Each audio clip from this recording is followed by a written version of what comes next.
ಏಳು ಮಲೆ ಏಳು ಬೆಟ್ಟ ಈ ಏಳು ಮಲೆ ಮ್ಯಾಲೇರಿ ಕುಂತ ನಮ್ಮ ದೇವ. ಎಸ್, ಶ್ರೀ ಮಲೆ ಮಹದೇಶ್ವರ ಬೆಟ್ಟದ ಸುತ್ತಮುತ್ತ ನಡೆಯುವಂಥ ಕತೆ ಇದು. ಆ ಕಾರಣಕ್ಕೆ ಈ ಸಿನಿಮಾಗೆ ಏಳು ಮಲೆ ಅಂತ ಹೆಸರಿಟ್ಟಿದ್ದಾರೆ ಅಂತ ಅನಿಸುತ್ತೆ. ಓಕೆ, ಇರಲಿ. ಏಳು ಮಲೆ ಈ ಸಿನಿಮಾ ಬಗ್ಗೆ ಎಲ್ಲ ಕಡೆಯಿಂದನೂ ಸಿನಿಮಾ ಚೆನ್ನಾಗಿದೆ ಅನ್ನೋ ಪದ ಮಾತ್ರ ನನ್ನ ಕಿವಿಗೆ ಬಿತ್ತು. ಸರಿ, ನಾವು ನೋಡೇ ಬಿಡೋಣ ಅಂತ ಕುಟುಂಬ ಸಮೇತರಾಗಿ ಹೋಗಿ ಸಿನಿಮಾ ನೋಡಿದ್ವಿ. ಸಿನಿಮಾ ಅಂತೂ ಅತ್ಯದ್ಭುತವಾಗಿದೆ. ಇನ್ನು ಈ ಸಿನಿಮಾ ಕಥೆ ವಿಚಾರಕ್ಕೆ ಬಂದರೆ, ಇದು ಲವ್ ಸಿನಿಮಾ. ಪ್ರೀತಿ ಪ್ರೇಮದ ಸಿನಿಮಾಗಳು ಹಲವು ಭಾಷೆಗಳಲ್ಲಿ ನಾವು ನೋಡಿರ್ತೀವಿ. ಆದರೆ ಆ ಸಿನಿಮಾಗಳೇ ಬೇರೆ, ಈ ಸಿನಿಮಾನೇ ಬೇರೆ. ತುಂಬ ವ್ಯತ್ಯಾಸ ಇದೆ. ಇದು ಹೀರೋ ಹೀರೋಯಿನ್ ಸಿನಿಮಾ ಅಲ್ಲವೇ ಅಲ್ಲ. ಈ ಸಿನಿಮಾದ ಬಂಡವಾಳನೇ ಕತೆನೇ ಹೀರೋ. ಇದೊಂಥರ special movie.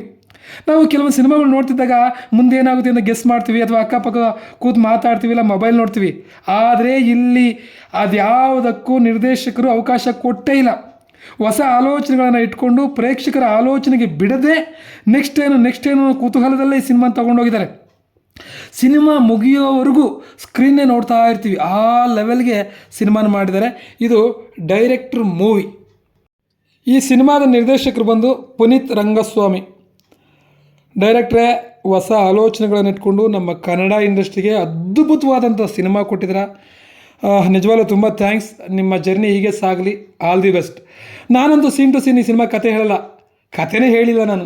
Scene to scene ಕತೆ ತಿಳ್ಕೊಂಡು ಹೋಗಿ ನೀವು ಸಿನಿಮಾ ನೋಡಿದ್ರೆ ಅದು ಮಜಾ ಇರಲ್ಲ, ಕಿಕ್ಕಿರಲ್ಲ. ಅದಕ್ಕೋಸ್ಕರ ಡೀಟೇಲ್ ರಿವ್ಯೂಗಳನ್ನು ತಿಳ್ಕೊಳ್ದೆ ಸಿನಿಮಾ ಹೇಗಿದೆ ಅಂತ ತಿಳ್ಕೊಂಡು ಹೋಗಿ ಸಿನಿಮಾ ನೋಡಿ. ಯಾಕಂದರೆ ಸಿನಿಮಾ ನೋಡಿದವರೆಲ್ಲನೂ ಅದ್ಭುತ ಅಂತ ಹೇಳ್ತಿದ್ದಾರೆ. ನಿಜವಾಗ್ಲೂ ಸಿನಿಮಾ ಚೆನ್ನಾಗಿದೆ. ಕೊಟ್ಟು ಕಾಸಿಗಂತೂ ಮೋಸ ಇಲ್ಲ.